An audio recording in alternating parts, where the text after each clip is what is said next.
Hello, hello, hello, hello, hello, and welcome to day one of the Art Heals Bootcamp.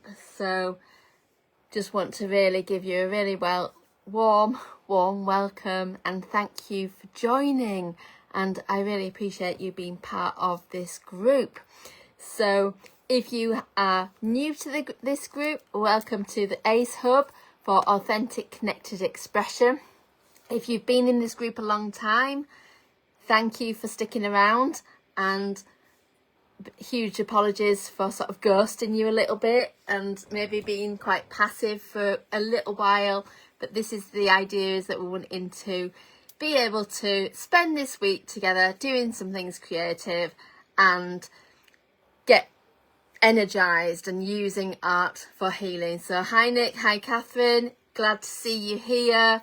I think it's just really nice to be showing up for you, because I think sometimes it's easy to maybe hide away and like feel that you're making art by yourself. So what I wanted to speak to you about in this video is about different ways that art can be helpful and different intentions for that. So this morning, the task, the creative challenge and prompt was for you to be doodling. So I'm going to doodle while I talk and see what comes up. There's not really an intention for my doodling, like while I'm talking. We'll see what comes up, and then actually at some point, if you haven't shared any of your doodles, then you might choose to do that. So I have been an art therapist. For those of you that don't know me, I've been an art therapist for more than 10 years. I did my training in 2013, and so I've been practicing like for sort of over a decade. And so all of these things that I'm using today and sharing with you come from years and years of applying theory to practice. So there's so much art therapy theory, so much things that lies in psychology and art together, and lots of things that are, there is books and books and books and so much research that comes in, and all of that is useful when you're first learning and has kind of shaped how I am as an art therapist. However, when it comes to the reality of things, some things you don't necessarily need to read all the books. So I've packaged these things into something called Focus 5. So Focus 5 is 5 different approaches and intentions for when you're making art. So this is something that I talk about a lot, and I have a little free ebook about this called the Art Heals Workbook, and essentially it feels really powerful because it can help you to recognize what you need at different times and recognize when to make art in a certain way and when to maybe do a different thing. And if you're not feeling it one day, if you're thinking, well, I'm not feeling very motivated to make art, then you can become more activated and energized through this.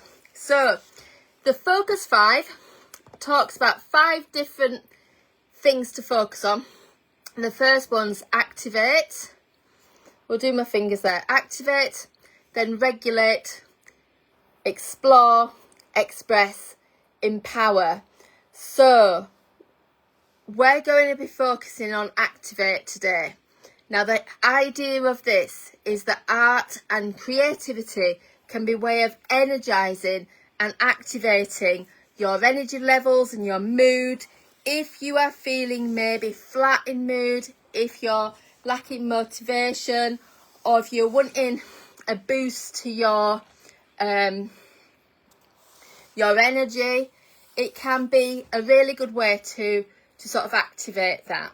So it's part of a thing called behaviour activation, with the idea being that you do not need to be inspired or motivated to make art.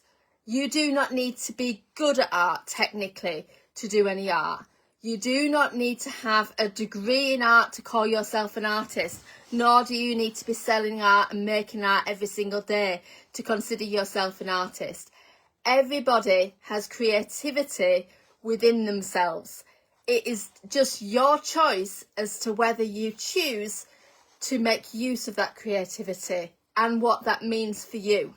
So taking time to schedule in some art making, some creative activities, whether it's writing a poem, whether it's like drawing a picture, whether it's doing a collage, whether it's taking some photography, whether it's listening to some music, whether it's maybe making up a joke, telling a joke, watching some comedy, things like that. Anything that is going to sort of energize you and connect, so many things that can connect with your creative potential, then they are really helpful activities that are going to boost your mood.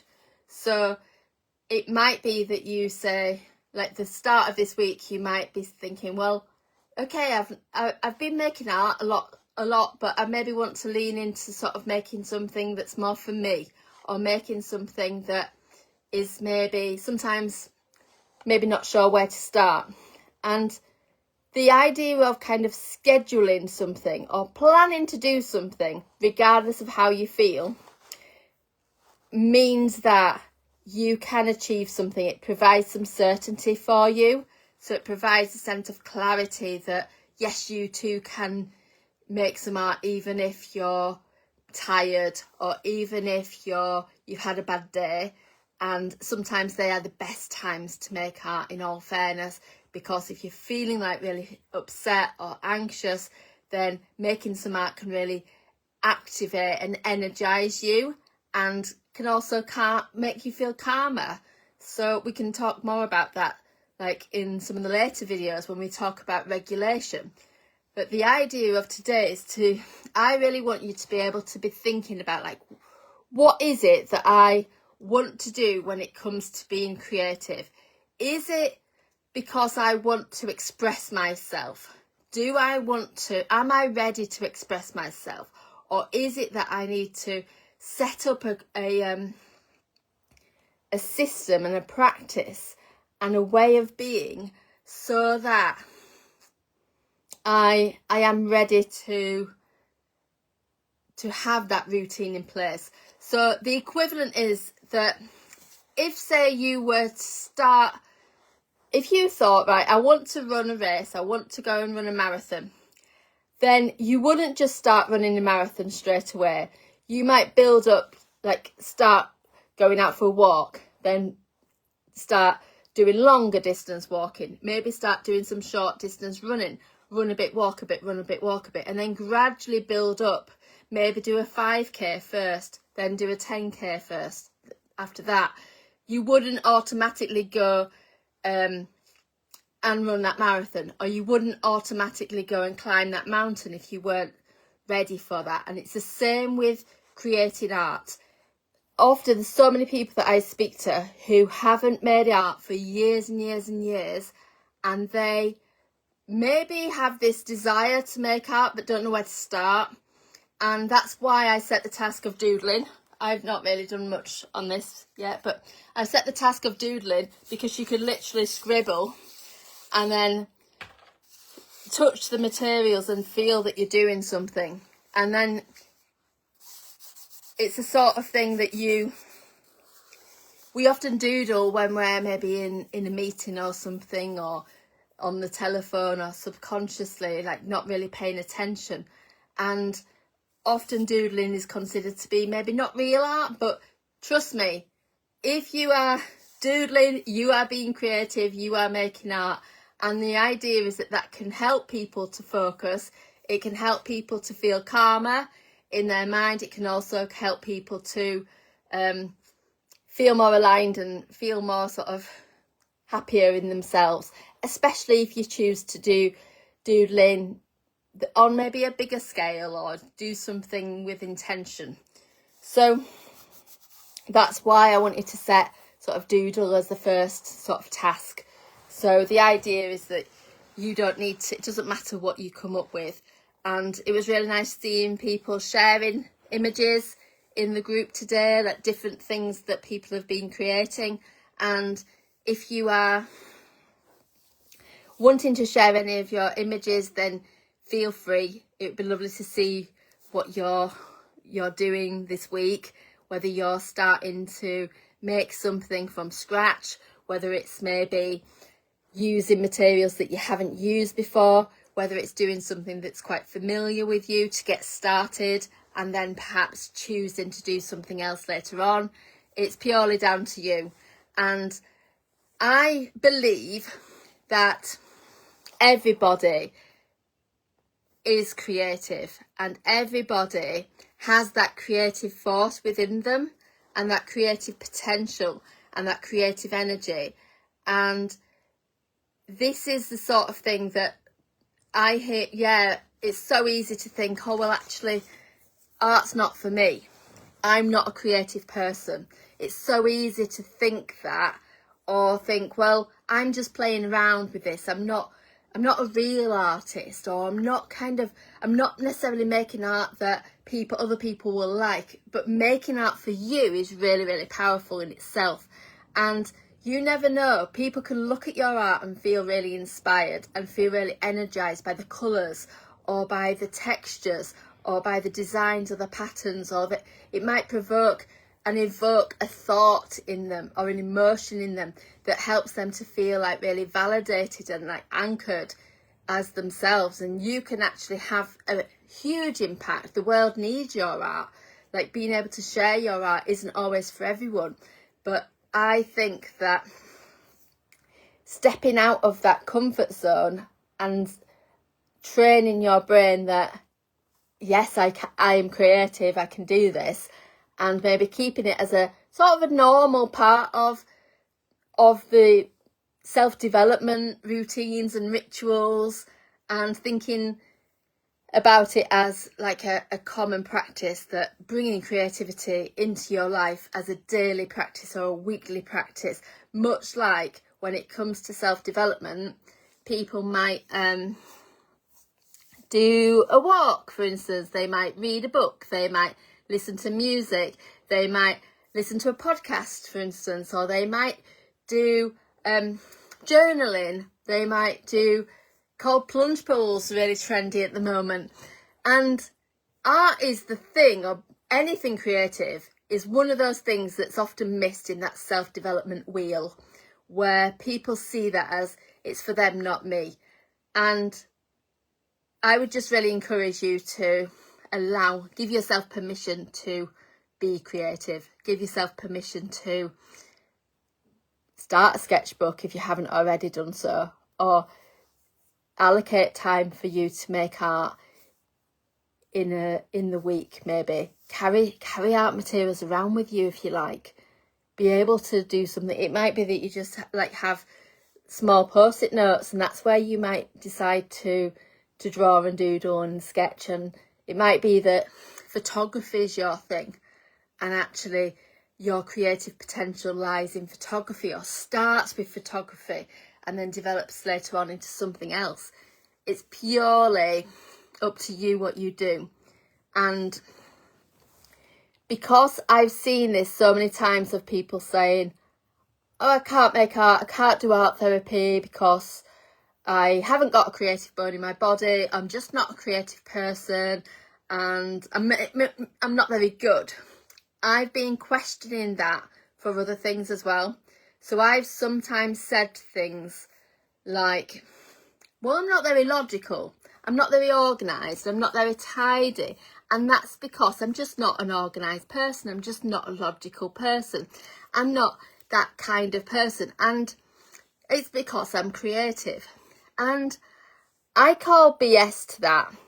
And ultimately that's been an excuse for me to get away with maybe being messy or being like undisciplined. However, because I'm encouraging people who might need to step out of their comfort zones to be creative, I'm encouraging that and encouraging that self-expression. I think I'd be doing a disservice to people by not also stepping the other way myself to be more logical myself. So that is what I'm leaning towards myself, because creativity and sort of logic can be meshed, and it purely depends on what you the meaning that you place on things. So we can have it all. We can do all of these things.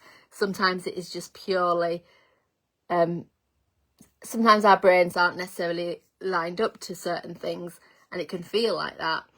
But then if we actually allowed ourselves to practice, much like, say, someone playing the piano, spend time practicing, and you get better and better. Practice makes progress, after all, rather than just saying, oh, well, I'm not very good at playing a musical instrument.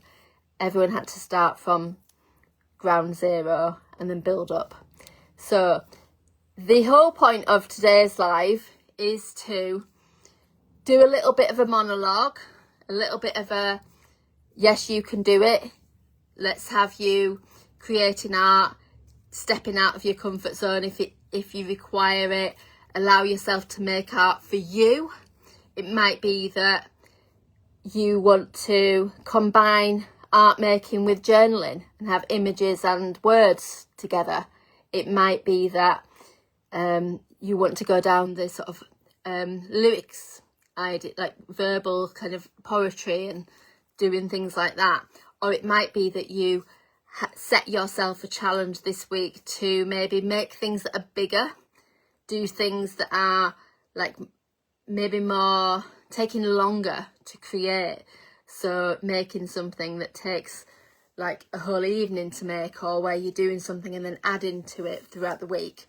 So it is purely up to you what you do. I'm here to hopefully inspire you, give you some prompts, hopefully not confuse you too much, and help you to trust yourself and give yourself permission that you can be an artist and you can make art for your own self-care and self-development, and being able to manage your mood, like process emotions. Such a helpful thing using creativity for, especially when in those times when words might not cut it, those times when you might want to express something but you can't find the words, or some things might be really painful and upsetting to express. So creating something using pastels or using paint can be a really helpful way to get beyond the words and all sorts of things that might express from that. So this is all for me for now, and thanks for watching, either just now or in the replay. And I hope that if you're carrying on making any art today, that you enjoy doing that you find it beneficial, and I shall see you tomorrow. Take care. Bye bye.